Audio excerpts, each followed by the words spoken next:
मेरा नाम विकास है सर। स्टेट बिल्डिंग डिपार्टमेंट में जूनियर ऑफिसर हूँ। हम नई बनने वाली बिल्डिंग्स का स्ट्रक्चर अप्रूव करते हैं, और अगर लेआउट रूल के हिसाब से ना हो तो हम परमिशन नहीं देते हैं। हाल ही में कुछ लोग हॉस्पिटल की परमिशन लेने हमारे ऑफिस आए थे, पर सर उन्होंने सेफ्टी मेजर्स पर बिल्कुल भी ध्यान नहीं दिया था। मैंने मना कर दिया। उन्होंने जबरदस्ती की। मैंने कहा मैं मर जाऊंगा पर साइन हरगिज नहीं करूंगा। फिर मेरे ऑफिस के कलीग से उन्होंने मेरे घर का एड्रेस निकलवाया और उन्होंने मेरी पत्नी को धमकी दी। मैंने आज तक आपके काम में कोई दखल नहीं दिया, ना ही आपसे कभी कुछ पूछा, पर आपके ऑफिस में आजकल जो भी प्रॉब्लम चल रही है उससे घर में भी तनाव का माहौल है। मुझे बहुत घबराहट हो रही है। मेरी पत्नी बच्चों की दुहाई देकर मुझसे कहती है कि मैं पेपर्स पर साइन कर दूं, पर नहीं, मुझसे ये गलत काम नहीं होगा सर। वो लोग कहते हैं कि अगर मैंने पेपर साइन नहीं किए तो वो मेरी फैमिली को एक एक करके मार डालेंगे। कल फाइल साइन करने का लास्ट डे है और तुम हमसे आज मिल रहे हो। अगर हम तुमसे आज के बजाय कल मिलते तो क्या होता? तब भी मैं साइन नहीं करता सर, बल्कि मैंने तो यहां तक सोच लिया था कि ऑफिस जाते वक्त मैं सुसाइड कर लूंगा।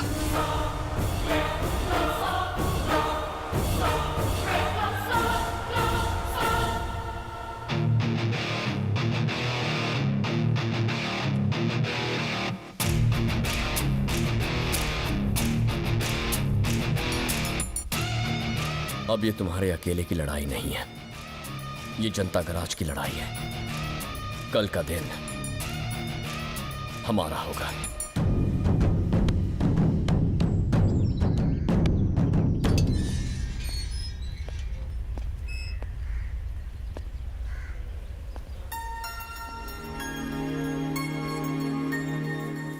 पापा मैं बताऊं कल स्कूल में क्या हुआ?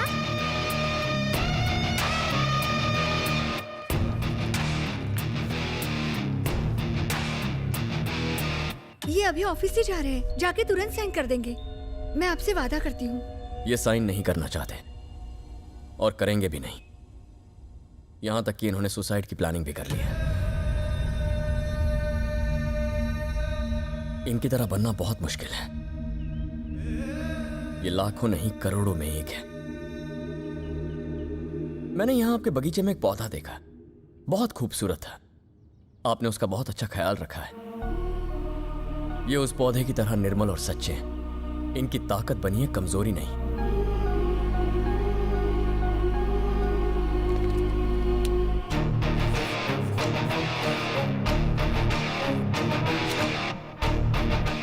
ये हमारे जनता गराज का फोन नंबर है।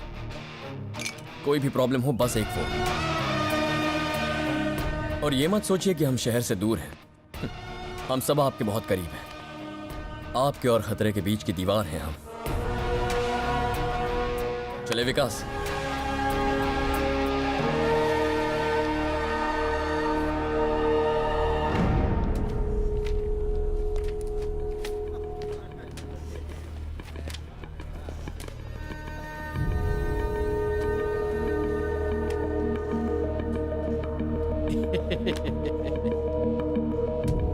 अरे वाह वाह, देखो हमारे ऑफिस का सुपरस्टार आ गया। देखा क्या रमेश, आज तो ऑफिस में बैठ के लाइव सुपरहिट मूवी देखने को मिलेगी।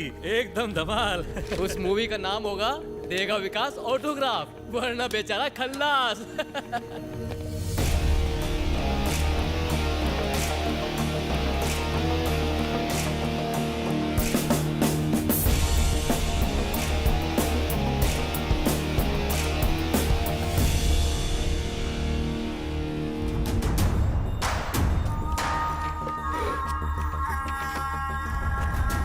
मुकेश राणा के हॉस्पिटल की फाइल लाया हूं। सारे डॉक्यूमेंट्स है, पूरे 23 साइन चाहिए। चल साइन कर। इतने सारे साइंस का, इतनी सारी फाइल्स का, आखिर तुम करते क्या हो? ये प्रोजेक्ट पास करने के लिए मुकेश भाई का नाम ही काफी है। प्रोजेक्ट रूल्स के मुताबिक नहीं है, इसलिए मैं पेपर्स पर साइन नहीं करूंगा। क्यों बे, नशा करके आया क्या? मैं तो नहीं आया, पर मुझे लगता है जिसने ये प्रोजेक्ट बनाया है उसने नशे में बनाया होगा। मुकेश भाई से पंगा? तुझे अपने परिवार की फिक्र नहीं है क्या? मैं इस प्रोजेक्ट को रिजेक्ट कर रहा हूं।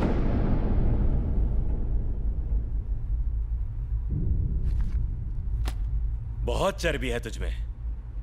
तुझे यहीं तेरे ऑफिस में जिंदा गाड़ने के लिए मेरे आदमी बाहर खड़े हुए, समझा?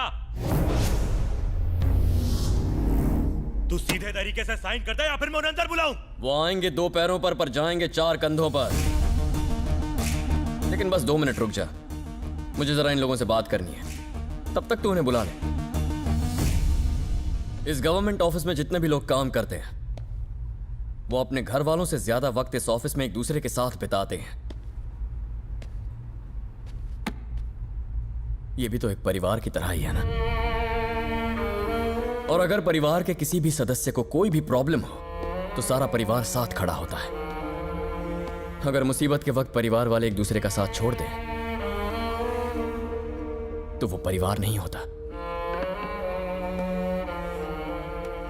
सचिन फैन। हाँ। मुझे याद है जब टीम कमजोर पड़ती थी तो सचिन के कंधों पर पूरा भार आ जाता था। हाँ। आपका ऑफिस भी कुछ टीम इंडिया की तरह ही है। लोगों ने जैसे ठान रखी है कि यहां कोई तरीके से काम नहीं करने वाला है। बट डोंट वरी, आपके बीच भी एक सचिन है। इसे बस थोड़ा सा सपोर्ट दो और अपने उसूलों पर काम करने दो। ये भी आपकी टीम को जिताएगा। आपकी उम्र देखकर लगता है आप जल्दी रिटायर होने वाले हैं। मतलब बच्चों के लिए अच्छा खासा पैसा कमा कर रखा होगा आपने। अगर बच्चे काबिल हो ना तो बाप की कमाई में इंटरेस्ट नहीं दिखाते, और अगर नालायक हो तो जितना भी कमाओ कम पड़ता है।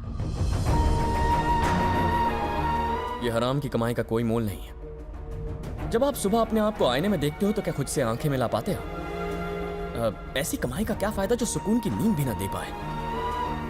सर्विस कैसे करते हैं वो विकास से सीखिए सर। सरकारी ऑफिस में अगर इस तरह के लोग हों तो इंडिया सिर्फ तरक्की नहीं टॉप पर पहुंच जाएगा। अब आपके मन में एक सवाल उठ रहा होगा कि जब ऐसे लोग हमें डराने धमकाने आए तो हम भला किसके पास जाएं? उनके लिए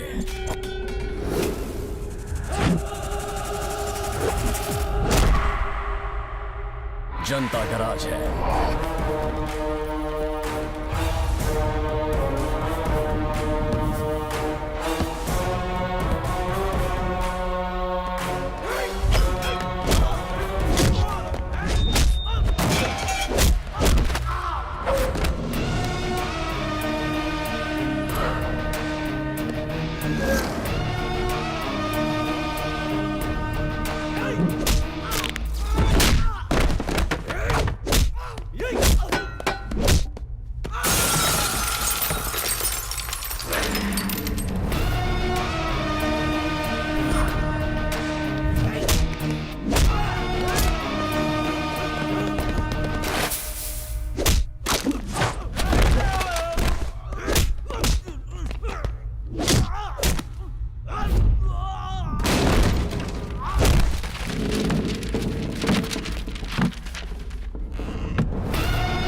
ताकतवर लोगों को कमजोरों को डराने का बहुत शौक होता है।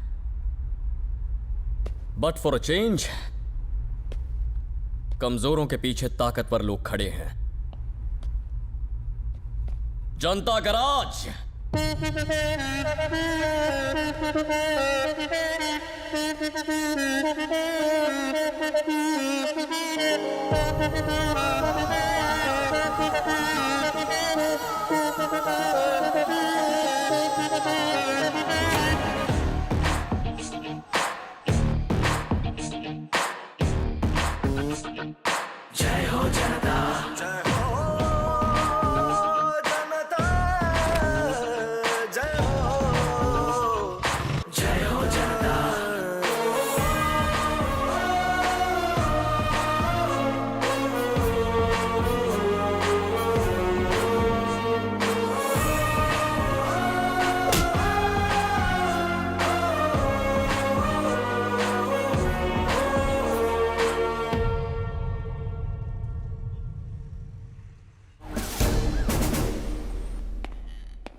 मैं आनंद।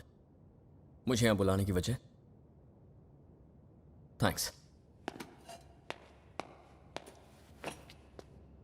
सुनने में आया था कि पिछले कुछ महीनों से जनता गराज में सब ठीक चल रहा था। गाड़ियों के रिपेयर के अलावा और कोई काम नहीं हो रहा था। गुड, ये तो सबके लिए अच्छा ही था। सबके मतलब किसके लिए? पर अब जनता गराज फिर से लोगों का मसीहा बन गई है। गाड़ियों के अलावा लोगों की मरम्मत भी हो रही है। मतलब खूनी खेल फिर से शुरू हो गया है। तुम्हारे और जनता गराज के बीच क्या रिश्ता है बताओ? आपका और पुलिस डिपार्टमेंट का क्या रिश्ता है? ये मेरा काम है। और ये मेरा फर्ज है, और मुझे इस काम से बहुत प्यार है। वो अच्छा, न्याय और अन्याय के बीच ऑन द स्पॉट फैसला कर देना ये तुम्हारा काम है। और बिना सोचे समझे, बिना कोर्ट कचहरी गए लोगों को अपने हिसाब से सजा सुना देना ये तुम्हारा काम है। बात ये नहीं है कि हम क्या करते हैं, बात यह है कि लोग क्या चाहते हैं। लोग क्या चाहते हैं? तुम यंग हो, अच्छे खासे पढ़े लिखे हो। ये सब करते हुए तुम अपने आप से सवाल नहीं करते हो? ये बेवकूफी करके अपने आप को बहुत बड़ा हीरो और स्मार्ट समझते हो ना तुम? कानून को अपने हाथ में लेने की इजाजत और हक किसने दिया तुम्हें? I can understand sir. एक काम करते हैं, लोगों से कहिए जनता गराज के पास मत जाओ, हम तुम्हारी मदद करेंगे। लोगों को मेरी तरफ से अपनी तरफ ले आइए। ऐसा हुआ तो सबसे ज्यादा खुशी मुझे होगी। लेकिन अगर जनता गराज के सामने खड़े होकर लोगों ने कहा हम तकलीफ में हैं, तो फिर हम मदद करेंगे। आई होप दोबारा हमारी मुलाकात ना हो। All the very best sir.